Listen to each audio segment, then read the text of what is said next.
Hi guys, this is Zach from Watches on You, and today I'm going to be comparing the Rolex Explorer II reference 16570 and the Grand Seiko Hi Beat GMT. So these watches are both in the very similar price range. However, of course, the Grand Seiko is going to be a brand new timepiece versus the Rolex is going to be a pre-owned timepiece, as this reference is no longer currently made.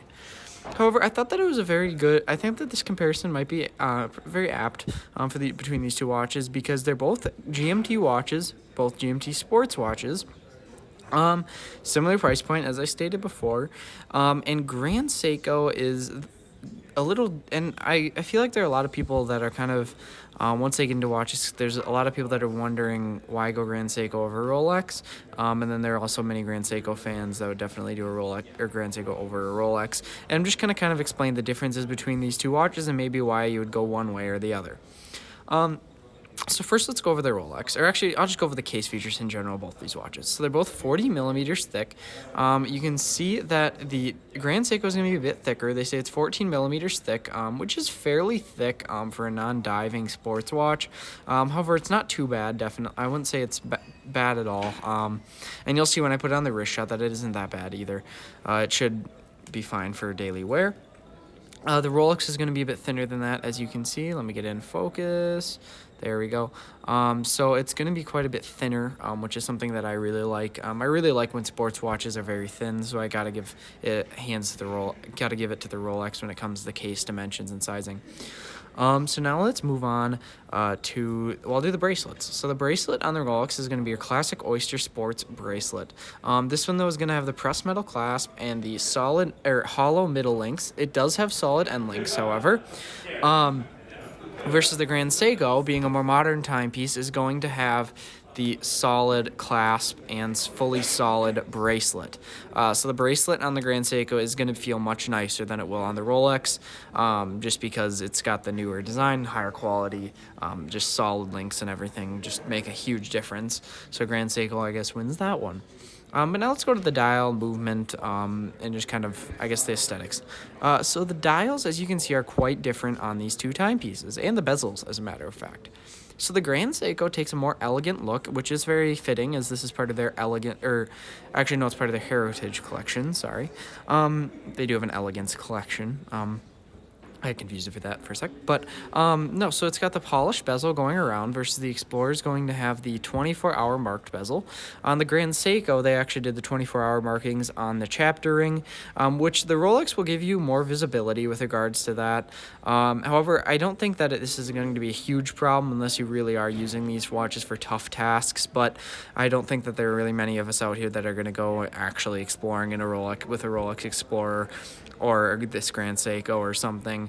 So I don't think that's really going to be a huge problem for many people at all.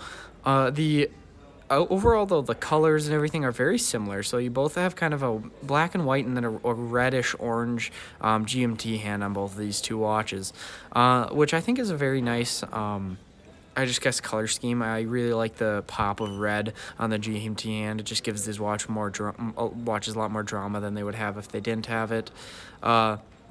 The Grand Seiko's dial, however, is a bit more interesting in the fact that it has an interesting kind of sunray. It's got a sunray, and then it's patterned, very high quality looking, versus the Rolex's the more traditional glossy dial with then applied indexes. Moving on to the indexes, the Grand Seiko is not lumed, which is very interesting, especially on a sports watch like this. I really wish they would have lumed it, just because if this is in the dark, there is no way you can read this watch. It is completely unlumed, so you're just not going to be able to use your watch when it's dark.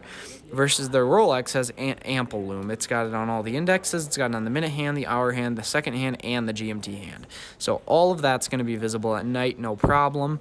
I'm not really sure why Grand Seiko chose not to lume this. They loomed some of their other watches, and even if they didn't want to lume the indexes, just lume the hands. Just put a little line, I guess, in the middle of the hand or something, so you can at least tell the time. So it's an interesting choice that Grand Seiko made. I I wish that in the future that they would Lume these, but again, you're not getting that. However, I will say the indexes and everything on the Grand Seiko just look so much more high quality than the Rolex. I mean, look at the finishing. They're polished and brushed. They have beveled edges. It's really extraordinary versus the Rolex uses more typical applied indexes that are just polished metal around there. Handset is different. As I said, the Rolex does have the looms, and of course it's going to be the classic Mercedes hand setup, versus the Grand Seiko carries through that kind of beveling with brushing and polishing through to the main hands, except for the GMT hand, which is just solid, which is painted over it. So there you go with regards to the dial. I'd say that the dial on the Grand Seiko is definitely a lot more high quality. And, well, I'd just say overall, the Grand Seiko is going to offer you a lot higher finishing quality and build quality. Really, Grand Seiko in their price range is really the best at what they do with regards to finishing. Now, whether they make the best watches, that's more of a subjective thing. But I will say the finishing, just the polishing, brushing, I mean, if you just look at the edges and the flat polishing, it just looks absolutely fantastic. I mean, look at the reflection of this light in there. It just is so sharp, and it looks so nice. And that's something that the Rolex doesn't have to offer. The Rolex definitely looks sportier, which makes it maybe a little less versatile, you could argue, except the Explorer II is still such a versatile watch. I don't think you have a huge problem with that whatsoever.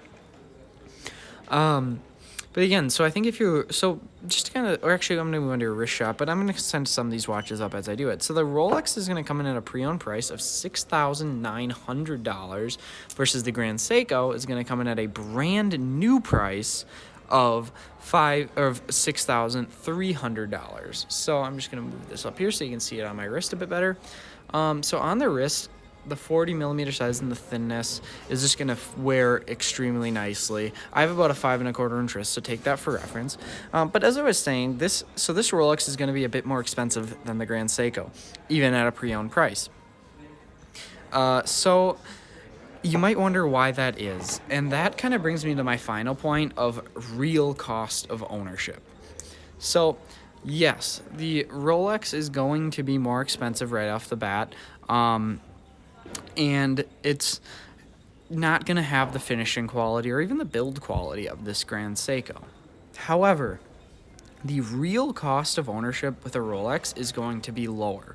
It's going to be, of this Rolex especially, is going to be much lower than this Grand Seiko. I mean, if you're talking finishing, maintenance costs and everything will be about the same, but the second you take this watch out, it's going to drop in value quite a bit. The Rolex won't, and the Rolex is probably going to continue to go up in value as they've been doing that over decades now. Rolexes just have continued to go up in value. I mean, right now there's kind of a craze, many people call it a bubble, with steel sports Rolexes. Maybe it would go down a little bit, but I think it would honestly just pop back up again over time. So that's really where you're paying for the Rolex. It's just the brand name is really all it's because of. It's not because these watches are extraordinary quality that no other brand has. You can get an Omega and it's going to be pretty much the same quality as this timepiece. Or you get this Grand Seiko, which is going to be better quality. It's the name. Rolex has been known as the sports watch manufacturer. And that is what carries through with regards to the value of these timepieces. So now if you're a true connoisseur and all you care about is finishing quality of the timepiece, then the Grand Seiko is what you're going to have to go for. But if you care about, I guess, even history too, if you're more interested in the history of a timepiece and you're a little worried about the value retention as you are parking a lot of money in one timepiece by buying either of these watches, then the Rolex might be for you. And I seriously say you can't really go wrong with either of these two timepieces. They both definitely have their merits, and I really like both of them. It's really going to have to be a choice made up to you, but I hope I made kind of the differences of if you're deciding maybe between these two watches or just a Grand Seiko versus Rolex in general. I feel like the same points kind of carry through. So let me know what you guys would do actually in the comments. Would you go for the Grand Seiko or do you go for the Rolex, and why? Thank you guys for watching. I'd like to mention that these watches were lent to us by JB Hudson Jewelers in Minneapolis, Minnesota for the purpose of this review. Thank you for watching. Remember to like, subscribe, and share.